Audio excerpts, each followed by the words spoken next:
the Energy energy intuition. of Yeah. this. Um, so just really honoring what we've been taught. In the name of Ishtal, Mother of all creation, may we be held in a circle of wisdom, of protection, of love, of clarity. May whoever's here receive the teachings that they need to work in greater harmony with the gifts that we've been given and the gift of our own process. Thank you, thank you, thank you. Aho. So Cynthia, you're here. Thank you for being here. I'm going to hand this over to you. Thank you everyone who's on the call and anyone who might join. We're here to tend the healer's shadow. Beautiful.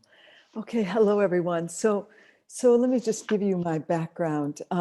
So I have a psychotherapy education in transpersonal psychology. I studied undergrad psych, and then I did my master's studies at the California Institute of Integral Studies. And then from there branched off into many, many different modalities off of that, many trainings, many certifications, many all kinds of things, life experiences, other countries, deep dives in all kinds of ways. And where that leads me today is I have a multifaceted practice. I receive people for talk counseling and coaching. I also do a lot of somatic work. I work a lot with people's bodies and trauma release and holding. I also have created an art therapy modality called creative response therapy, and I work with different modalities within that modality. I'm a holotropic breathwork facilitator, and if that means anything to you, and it's deep non-ordinary states or expanded states of consciousness. So all of these worlds I'm very at home in and love. I also have a strong shamanic background. My father actually is from Mexico. My mother's American, and I lived between both countries, and also lived in Latin America and did apprentice with 2 shamans in Peru for a period of time in 1987 and 88. And I lead vision quests on a very regular basis here in the Arabian desert. And so this is the basic introduction I feel inspired to give. What I want to do is I also teach a counseling course called a Transpersonal Counseling Skills and Healers course. And I've been teaching that since 1996. I originally taught it in England, and then I've been teaching it in Dubai since 2000. And it's really for practitioners, people, it can be even, doctors, people that are inspired to complement their work with additional transpersonal perspectives and to support them. So I'm going to bring in some aspects of how to work with the healer's shadow in this particular call this evening, my evening, your morning, many of you, your day. So the first thing I want to just talk about is what is the shadow, and us even doing this work, any of this work, and any of us in the healer thing, we always say the wounded healer, we have to know in order to be able to lead and to facilitate. We have had to been initiated by some experience that led us to say, I have healed, or I've encountered the healing realm, the healing elixir, and I want to impart this to others. I get it. I'm inspired. And with that comes an extraordinary responsibility. And that responsibility is to stay as humble and active in communication with our shadow, as we all know. And I trust that all of you, just by the very fact that you're on this path, have a propensity to open to this and a willingness, or you wouldn't even be doing this work in the first place. If you're working with other shadows, of course, you're going to be open to working with your own. So, one of the tenets that I love with this work is that anything that isn't love is a call for love. And that's a quote from A Course in Miracles.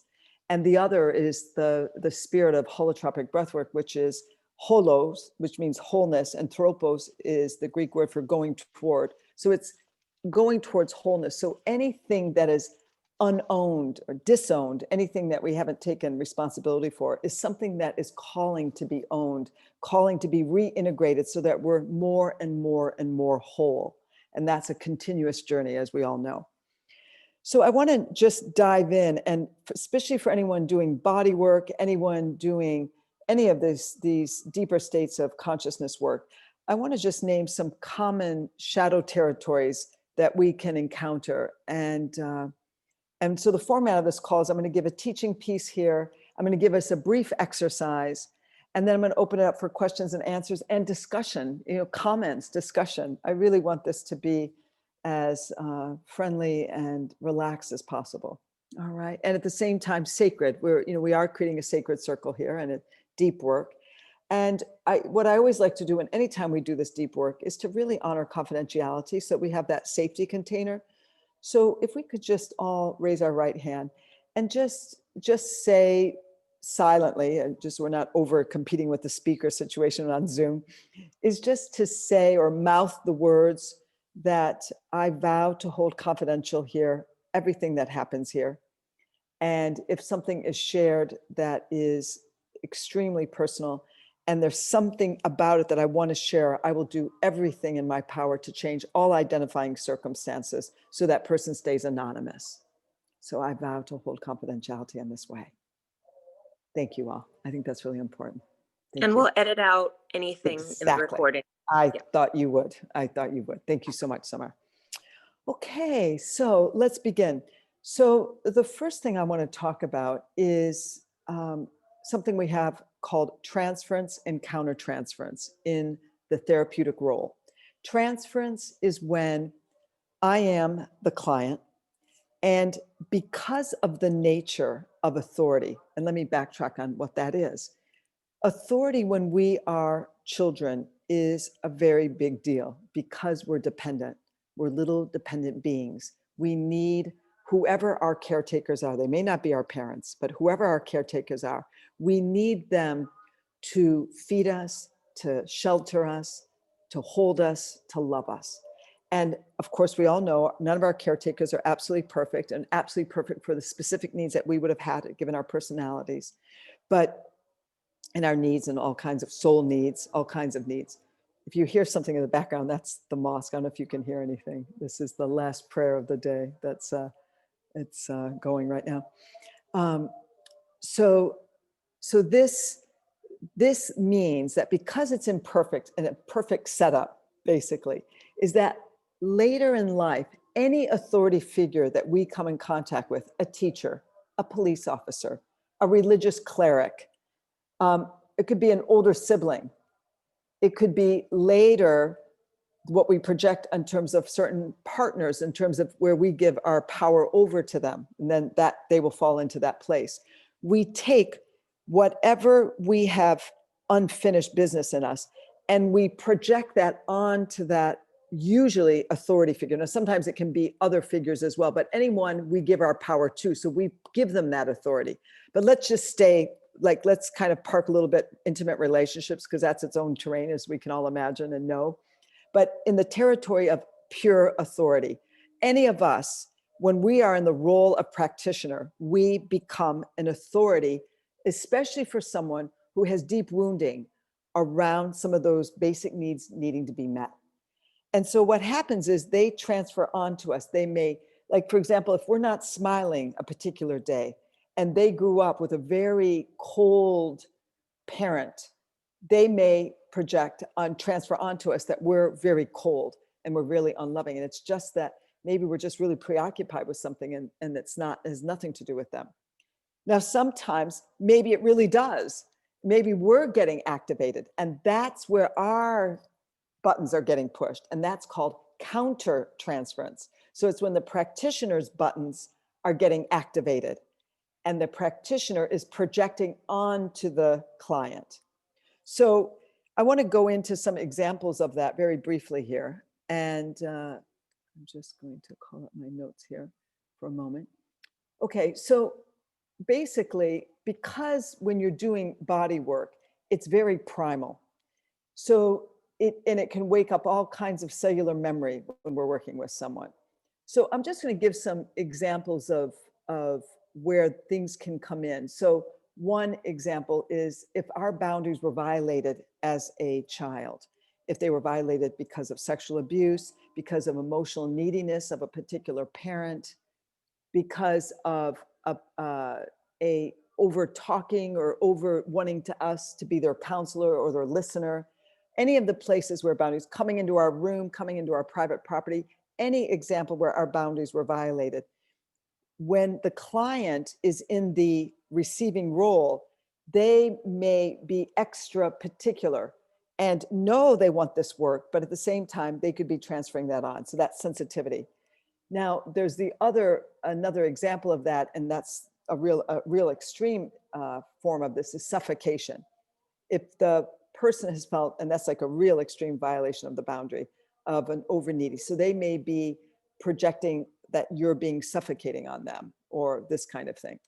So the other example is, again, when there's deprivation of affection and love. And this might be where the person wants to linger longer, has a hard time leaving their session because they just love being touched finally, or love being connected to. And so they're projecting onto you like, you're going to give me what I never got. Sometimes if there's any kind of sexual or physical abuse, there can be a real jumpiness or the difficulty to close the eyes, particularly with sexual abuse, the fear of predator energy. Yeah. And then, let's see, I've just got a couple more notes here. Yeah. And then if there's been kind of the quality of being a bully, or they had a bully parent, or they had somebody that was very strict and stern, there may be this kind of walking on eggshells, over pleasing with you, like trying to be extra, saying, sorry, I'm sorry, I'm sorry. That always is a signal that there's been a violation of something. And so having that sensitivity, that the minute someone is coming in with any of these things, that they are replaying something and wanting to heal these places somewhere inside. Now, okay, that's fine. Now, what do we do when our buttons are getting pushed? Now, some examples of that, if we come back to the suffocation, so we take the same things, but what it's like when we're the practitioner. So if we grew up with a very needy parent, and let's say the person is in the need to be wanting love and affection, and they come to us, and let's say we are a bit cold with them, or a bit stern, or a bit harsh when it's like time to go and they want to linger longer. Instead of mirroring back, it sounds like you really would like to stay longer. And I know it's the end of our session, and it looks like that, there's maybe some grief about having to say goodbye, or having to let this kind of contact go. Instead, there may be maybe a certain kind of harsher boundary, like it's time to go, and we all know when we're a bit more colder than we could be, and cooler, I would say. And so there's an example of, okay, and to know ahead of time, or the opposite, where we maybe didn't get a lot of love and affection, and we receive that kind of connection with our client, of maybe being really enjoying that in a way that maybe sometimes is a bit questionable, like, okay, are we overextending the boundaries a little bit here? Maybe not so unprofessionally, but the most important thing, my whole point of bringing this up, is for you to know where you are on the spectrum around that. Where are you on the spectrum of touch? Was touch too much in your family? Was it too needy? Was it too invasive? Was there a total violation of boundaries? Was there none at all? Was it a real absence, real neglect, a very more cold, to use that expression, a more stiff upper lip kind of family where emotions really weren't dealt with, or there wasn't affection and touch? Or was it something in the middle? And wherever you grew up on the spectrum, or maybe there was one parent was one way and one parent was the other way, but wherever you are, wherever there is, to be attentive to that and sensitive to that, to know then and think and reflect on, where have I acted that out with clients, or had a certain manner with myself around that. Okay, so that's the first thing I wanted to cover.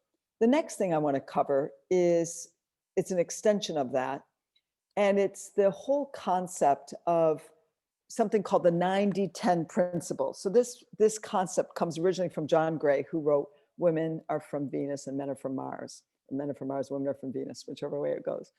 And I love this concept, and I use it so much in my work. And the idea is that when we're upset about something, when we're triggered, whether it's within the community, that when we're with colleagues, whether it's with a client, it's the saying goes is that when we're triggered by something in the outer plane, 10% is the current situation.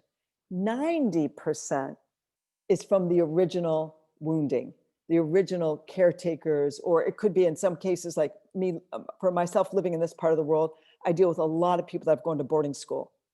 So a lot of boarding schools serve as a surrogate parent. So the boarding school might have been the surrogate parent, or the headmaster, or particular teachers could be a substitute parent. And so sometimes they're working out that material and less about the parents. So depending on the situation. So what we want to ask is, and there's another way to ask something to access this material, is when it's something called working the yoga of the cross. And this comes from a man named Stan Grof and Taft Sparks fine-tune this, which are part of the holotropic community I've mentioned before.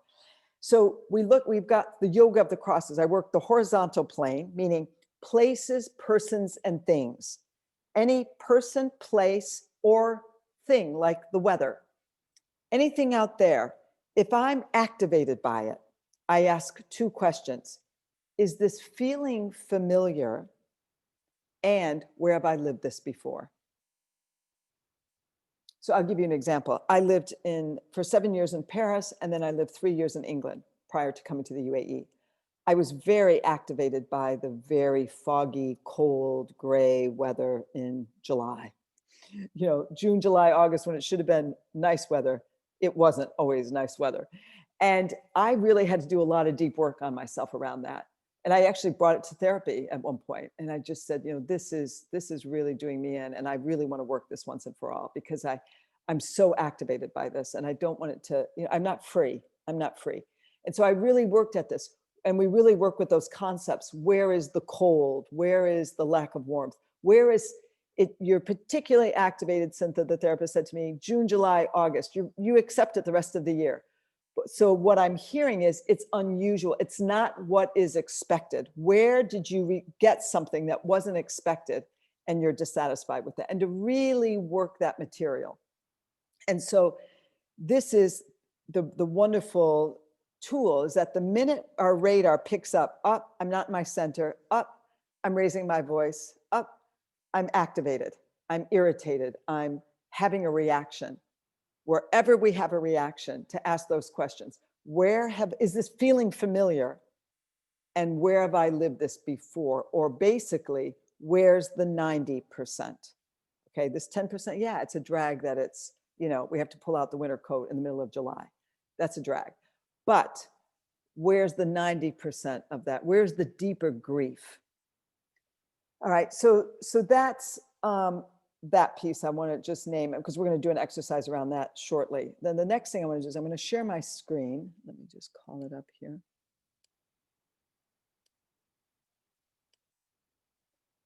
So this is a concept called the victim triangle, or what's also called the drama triangle. And everybody can see it fine?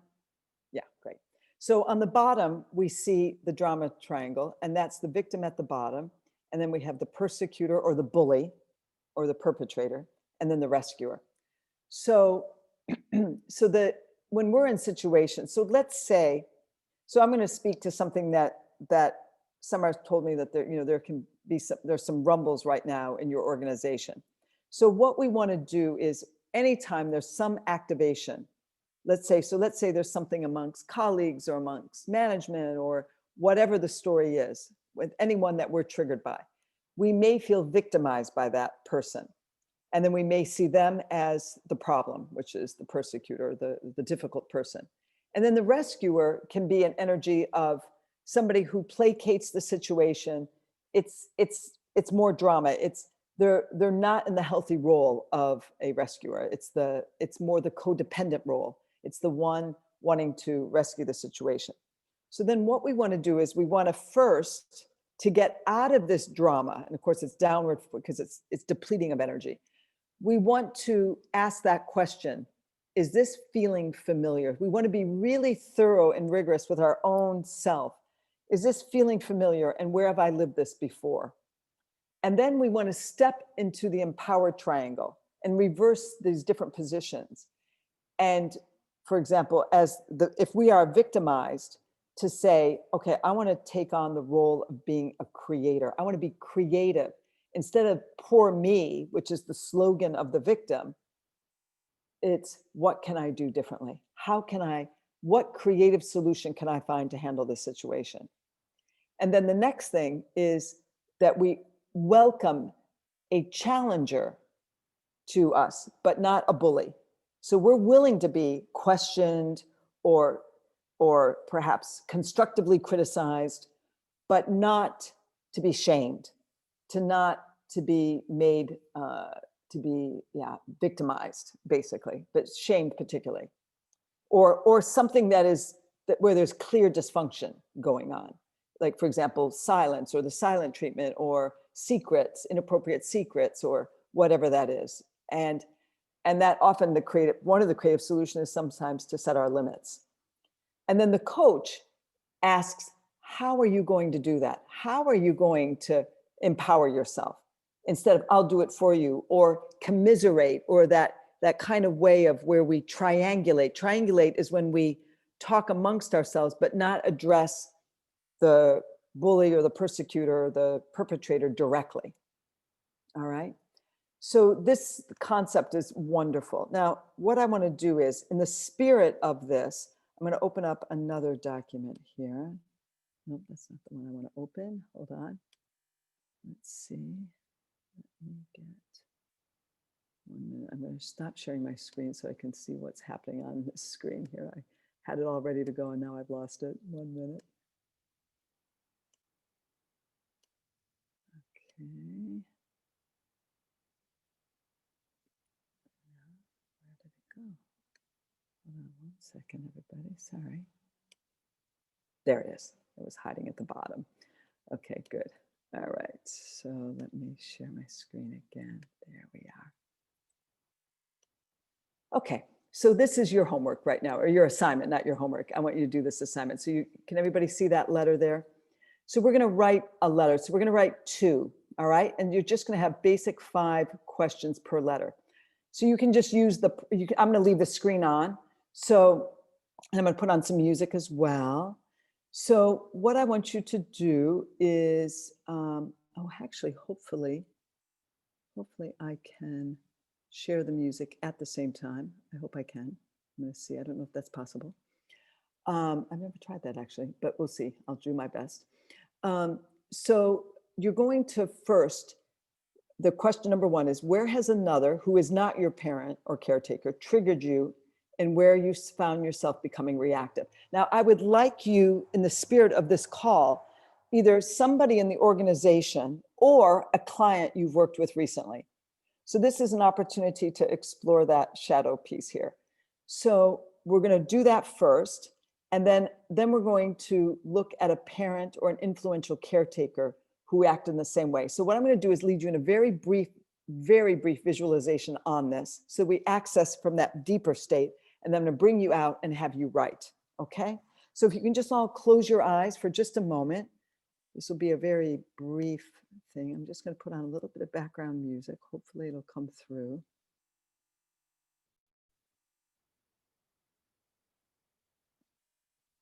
Let's see here.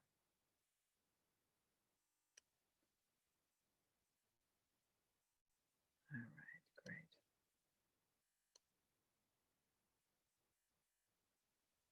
Okay, can you hear me and the music at the same time? Is one too loud? You can't hear that. Okay. All right. You know what I'm going to do is I'm going to stop that because I think I want to keep this on the screen more. Well, actually, no, I can do that, because what I can do is stop sharing this, and I will share later the screen after I finish with the visualization, which will be very brief. Cynthia, usually music on Zoom is very distorted. Yes, that's why I know. So it hasn't changed on that. So I'm going to share just my music only. And it's fine if I do the advanced version of that. So let me just do that.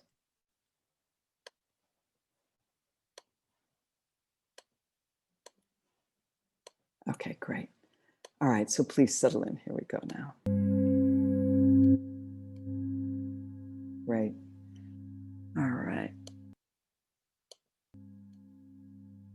And just taking 3 very deep breaths. Inhaling. Exhaling, extending your exhale. Inhaling again. Exhaling. And one more time.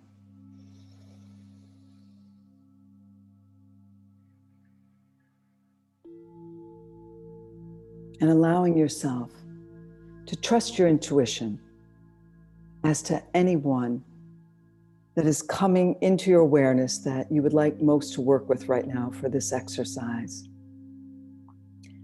This could be somebody in the organization, a colleague, somebody in the upper tiers of this organization that has activated something within you.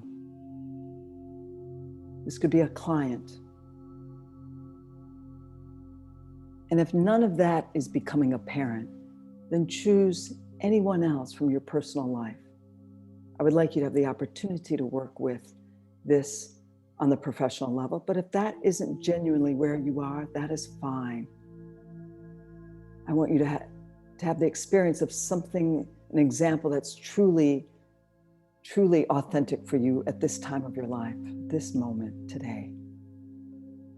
So any place where you are not quite in your center, where you find yourself going over it, thinking about it, or someplace maybe where you've closed your heart off, where you've taken a sudden distance, detached almost too easily. That's also a form of reactivity. Any place where there's been anger, irritation, or very strong grief. Just trust what comes. And then I want you to access what comes spontaneously when I ask the two following questions. Is this a familiar feeling? Any of the reactions you have had to this first person or situation? And where specifically, with whom specifically, have you lived this in your past? Sometimes it's an older sibling. Sometimes, and most often, it is a parent, because of that setup I explained earlier of our dependency. Sometimes it's a teacher, coach, like a private teacher, piano teacher, for example. So just see what comes. And then just allow yourselves to just take a deep breath and very slowly coming back and bring us back to our screen. And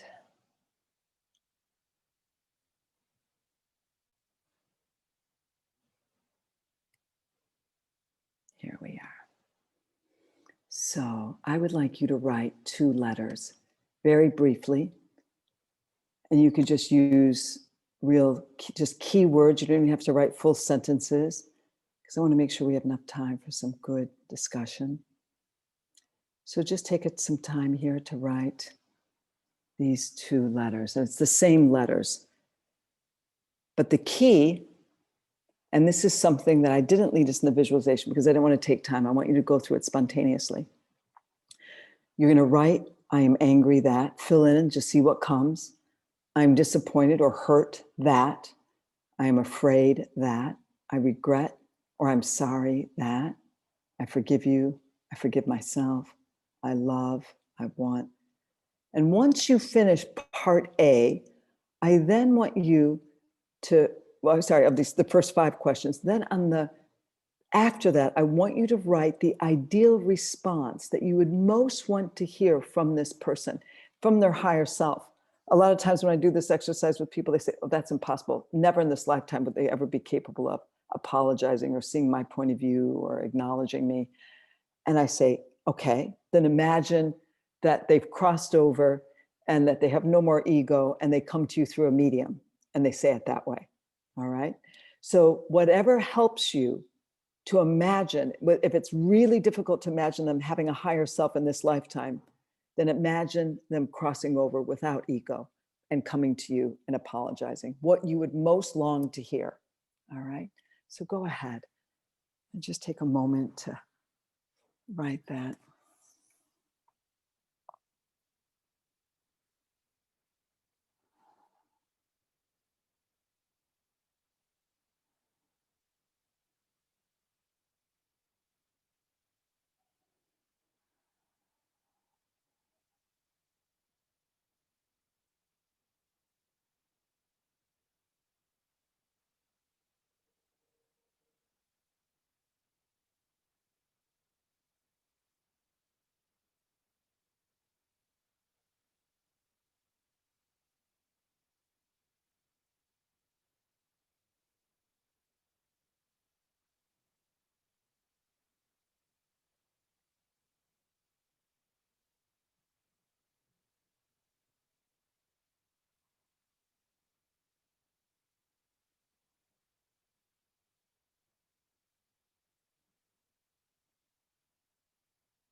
I'm just going to give you another 2 minutes.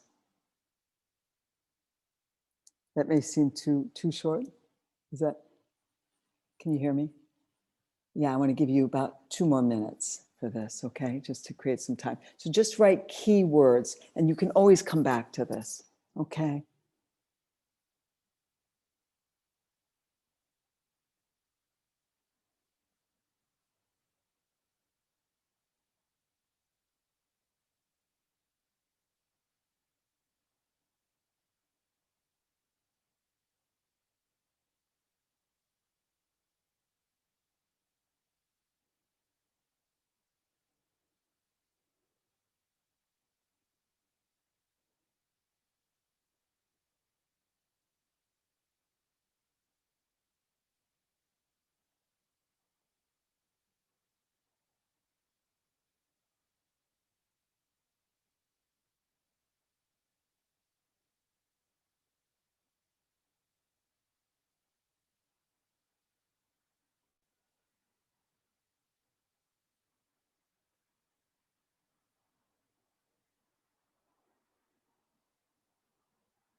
So we're going to wind down. All right, everyone.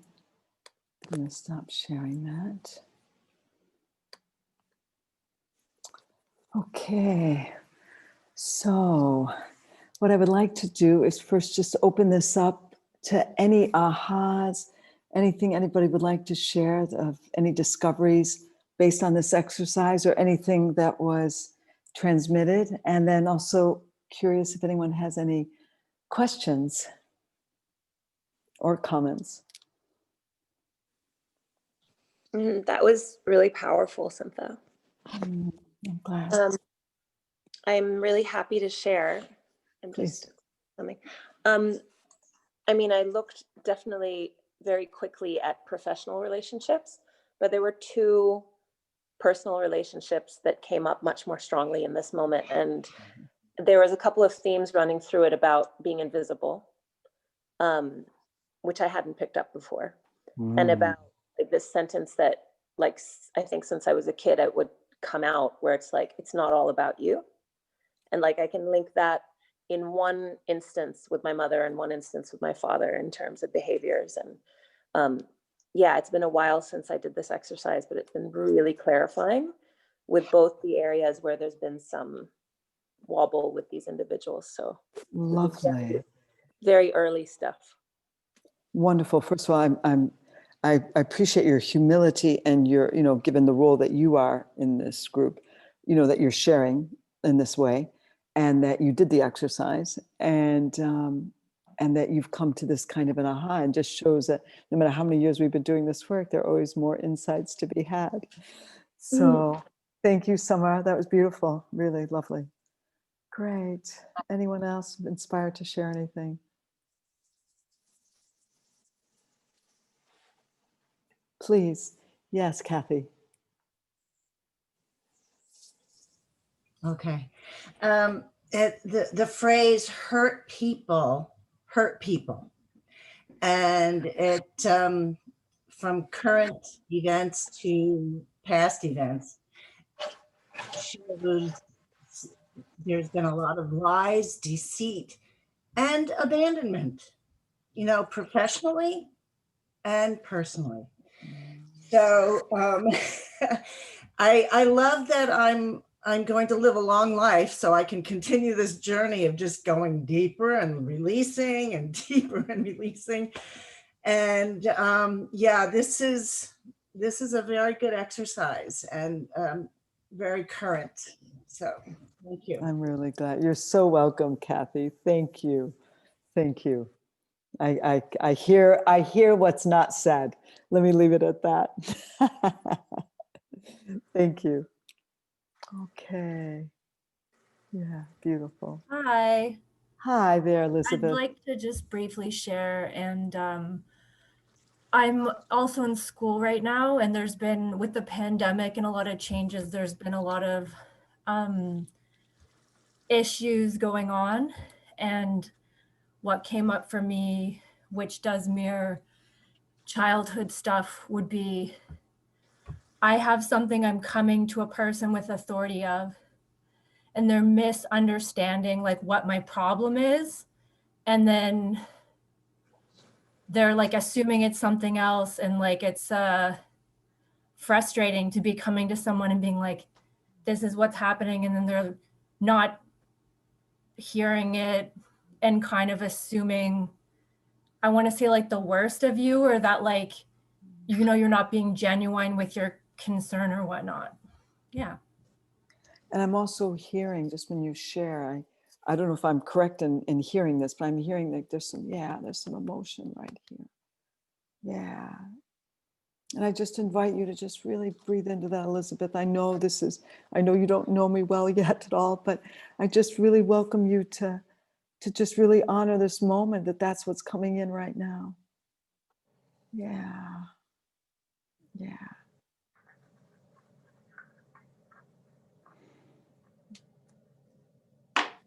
Yeah. And the pain of that, the pain of not being seen, the pain of not being really heard.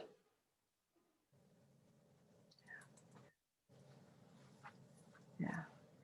Thank you. Thank you, Elizabeth. Thank you for bringing your real self here with us. Thank you.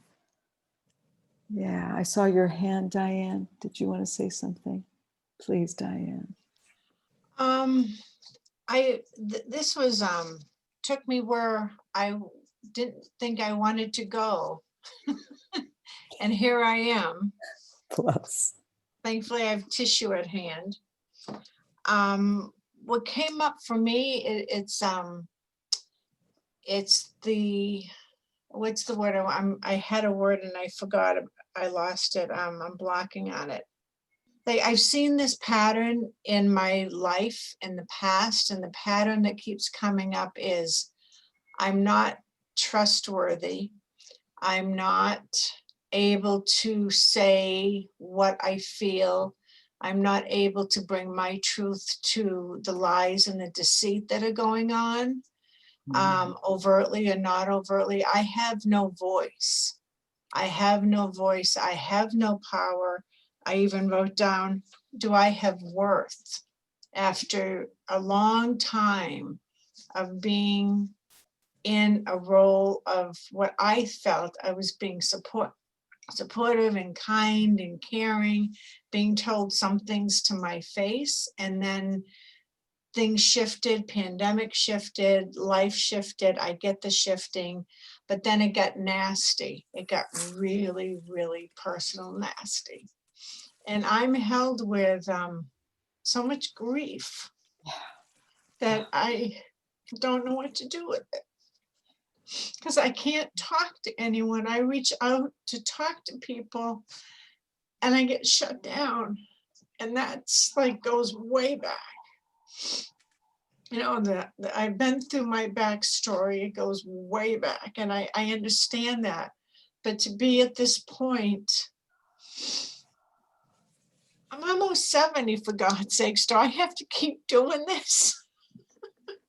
You know, I really, and I don't know where. I know for me, the healing has to come here before I can reach out. So I'm kind of in this, you know, New Hampshire insular pandemic bubble, but I'm also in an internal bubble where I feel I want to reach out and do something, and I'm just, I don't know. I'm at, yeah. So it's a lot of grief, a lot of shame, a lot of everything, and no place to put it.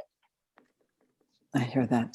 Do you know, Diane, I want to offer something that, you know how it is when we do any kind of healing work and we're in the role of facilitator, we get these moments, these download moments. And the download moment I just had for you was, there's a concept I learned in the holotropic breathwork training, which is the idea of seeing on a scale of 1 to 10 where we are holding a particular piece.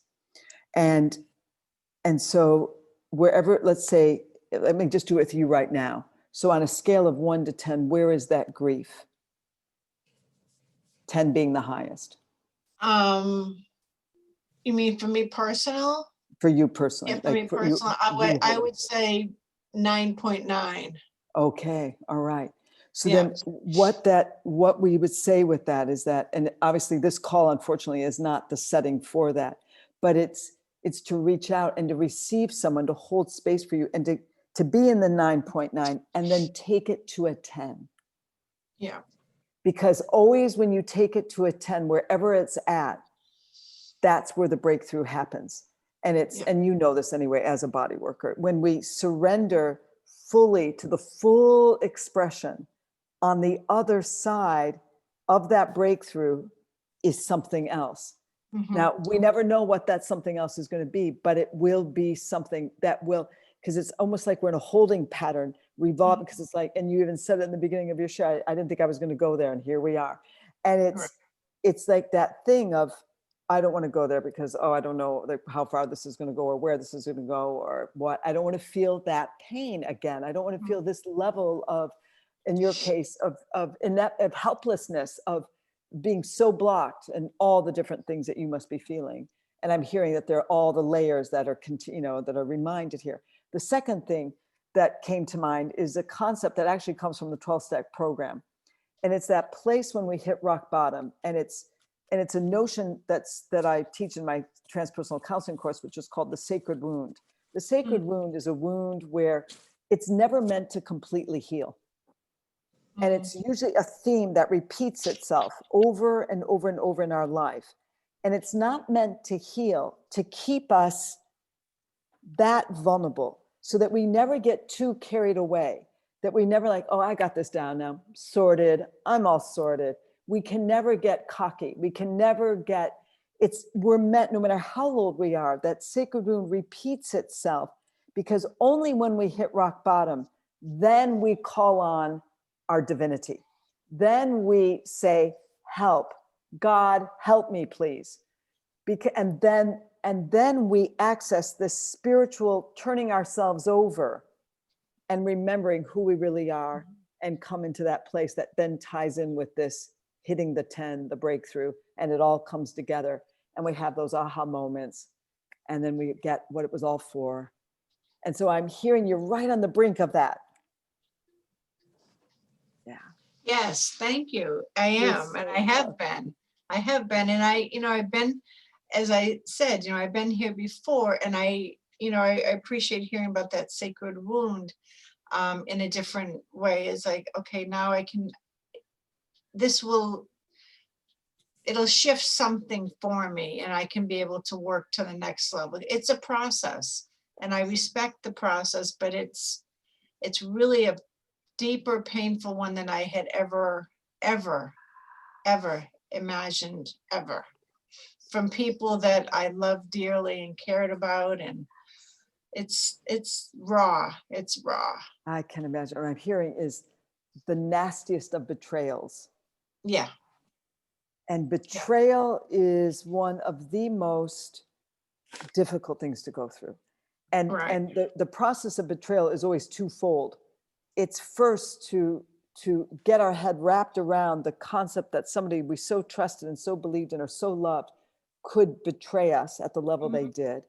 And then the second part, which is not, we may not always be ready to hear this, but the second part of healing from betrayal is where we didn't pick up little signs that Yeah. were, when retrospective, we look back and say, oh, now that makes better sense. And to Right. forgive ourselves that we didn't pick it up, for whether out of innocence, whether out of codependency, whatever the reason was, to forgive, like, okay, I can't be Superwoman, I can't be a psychic, I can't know everything. Or, okay, yeah, that plugged into some family dysfunction that I played out by kind of turning a blind eye to that. So there's always the two parts of the forgiveness process, is to so understand that shadow of the other, to really understand and have compassion, like, whoa, what are some of the darkest parts of that shadow, and where would that person have suffered so much to act out that darkest shadow? And where have I actually betrayed my own self by not picking up that this was actually maybe had threads of this going on already? And I think that's another good point, Cynthia, and I don't want to take up a lot of time here, obviously. And I think, and I want to say, I think everything you're saying here is universal for everybody. So it's, Okay. I'm feeling it's Okay. very relevant. So keep going. I also find myself like being hypercritical of me. Like, why didn't I see this sooner? I'm educated. I've got all this X, Y, and Z behind me. Why didn't I not see this coming? And looking back and then almost blaming me for not catching something 10 years ago. Really? But that's where I'm coming out of that part now, and being more gentle with myself, spending more time. Yeah, we're in a bubble, so I can take that bubble and be more kind and nurturing to me to help the healing process evolve, because it is a process and I don't own everything. I'm not hyper responsible. Yeah. I've said it again. Yeah. Very good. Thank you. Thank you. Thank you so much, Diane. It's really great questions, great sharing. Thank you for being transparent. I'm trusting it's mirroring a lot of people here, and even those that will watch the recording. Yeah. Okay. So anyone else want to offer anything? We have a few minutes still.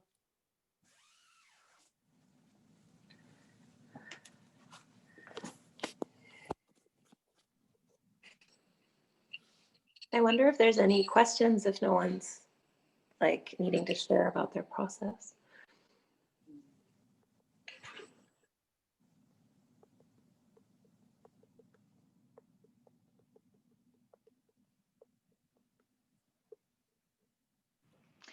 I did have a question that just kind of came up as I was listening to people talk, and then I was just kind of curious about with the shadow work. Is grief work always shadow work, and is shadow work always grief work? Is that always together? Great question. Okay, I'm going to show you another slide, kind of slide. Hold on one second. Just give me a minute. I'm going to cancel that out. Give me 1 second because that will answer this really well. Okay. Hold on.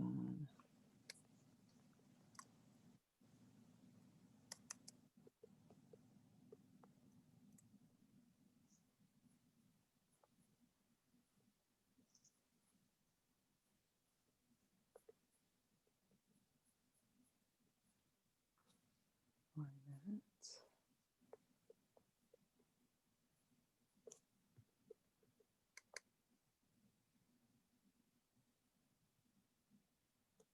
Okay, great. All right, good. All right, this is I have other ones, but this one will do for the moment. Okay, let me share my screen. Okay, so this is something I created a model called the 12 stages of grieving, and it answers this in a particular way.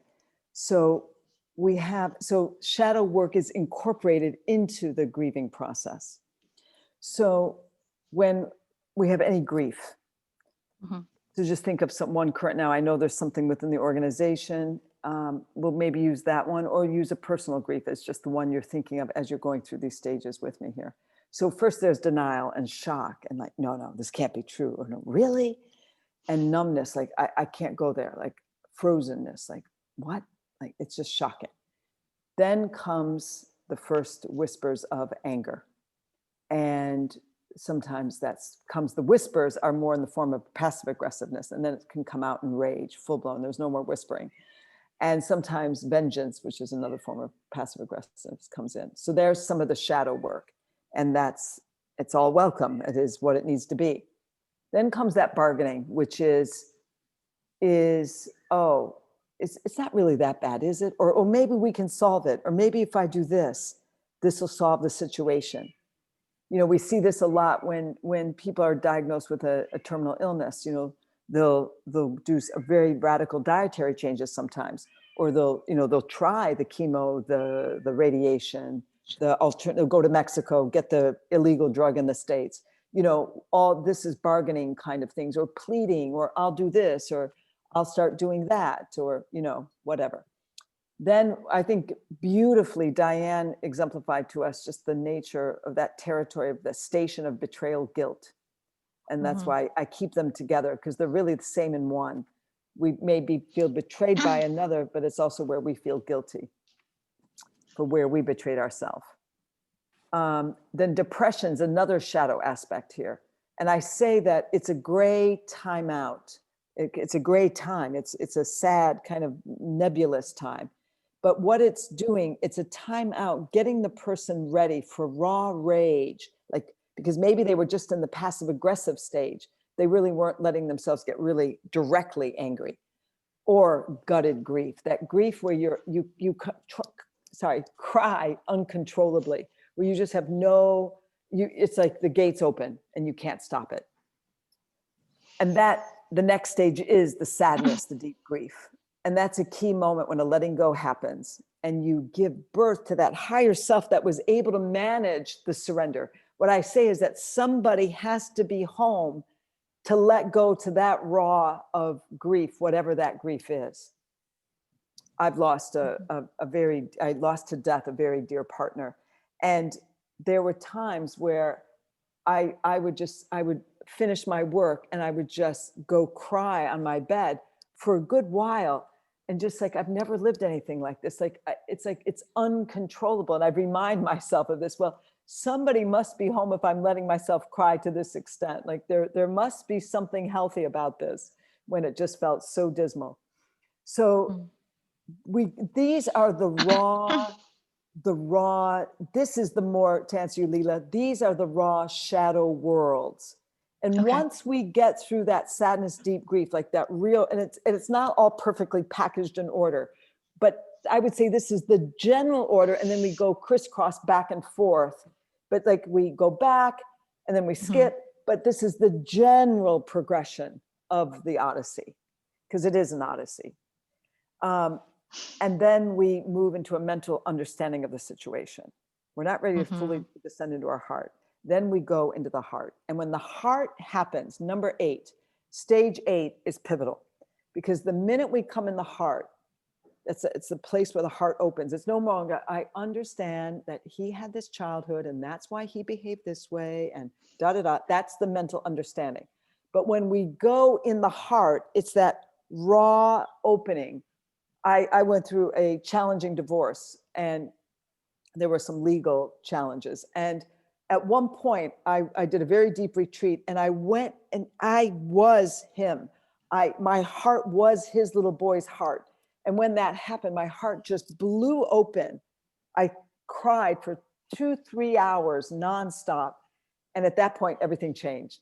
All the challenges, the doors started to open to solutions in a way that never happened for 3.5 years. Well, no, 3 years, 3 years at that point.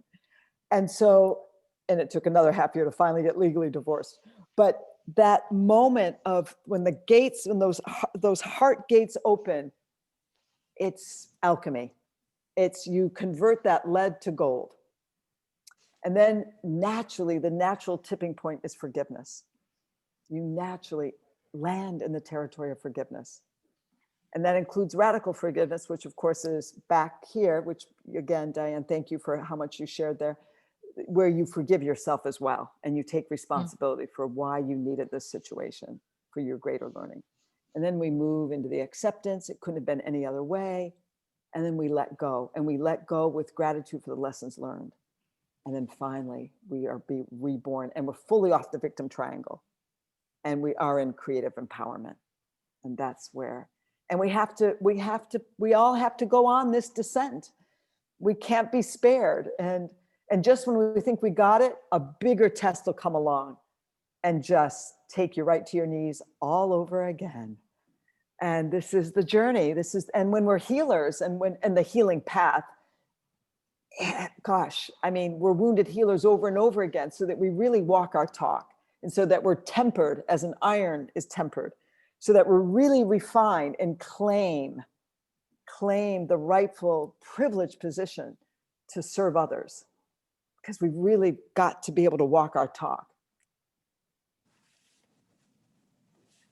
Thank you. You're so welcome, Leela. Thank you, Cynthia. We're So on the hour. Thank you, Yeah. everyone. Yeah. I just want to say that nothing will be published until I check in with everybody who shared about what parts they want in or not put in. So please just rest easy that anything that you said, there's like 3 or 4 of us who spoke. We'll have a discussion about what feels like can go in a recording and what can't. And Cynthia, is there anything you want to say before we close? No, I'm just really, thank you all. Thank you for your trust and bringing me in like this and sharing. And I've just felt all of your sincerity. And I just think, I know you carry the mantle of this work nobly. I can just feel it in every one of you here. And I just feel that all the people that work with you are very, very privileged to have you, because I can just feel the earnestness that you're bringing to this call. And if that's here, then I know you bring that wherever you take your work. So I'm just feeling my heart very full with gratitude for being here and sharing in this way and sharing so authentically. It's so nourishing. So thank you. Thank you all. Really, really lovely. Yeah. Yeah. Thank you, Summer, for being you, and always grateful for journeying with you once again in some beautiful way of doing this beautiful privilege work. Yeah. Thank you, Thank you Summer, so for being you. Yeah. much. And you, same. Thank you. Yeah. Please go Great. ahead and mute yourselves, anyone. If there's anything you want to say to Cynthia before we end, you're welcome. And thank you all for being here and for the sacredness of all this deep work that we get to do together. And I'm going to if you want to find out more about my work, I'm just going to give you my Here's my website, and you're welcome to take that. I've got all kinds of goodies up there. I have a brand new website, actually, so I'm really happy with it. So lots of good things on there. So I appreciate your presence and Summer for pulling this together and connecting with everybody. This truly was, the timing couldn't have been more awesome Aw, for me. beautiful, Diane. Yep. Thank you. And thank you all for sharing in the way you did and being here. And I felt your Thank you presence. so much. I Yes. also, like Diane, this was amazing timing. I've like 3 exams coming up this week, and like I'm kind of, being stretched in a lot of ways. So different things are coming up, and just I had a feeling I really needed to be here this morning, and I'm glad I listened to that. So thank you so much You're for so welcome. for doing this. You're very welcome. You're so welcome. Great, great. Okay, lovely. All right. Well, I wish you all a beautiful day and happy holidays. We're in this amazing, unusual COVID holiday period. So yeah, wishing you all, I have my Christmas tree, which you probably can see behind me there. Yeah, so great. Okay, I wish you well. And thank you again, Summer. Okay. all Thanks, right, love. Bye, good. everyone. Take care. Thank Bye. you. Bye. Bye. Thank you.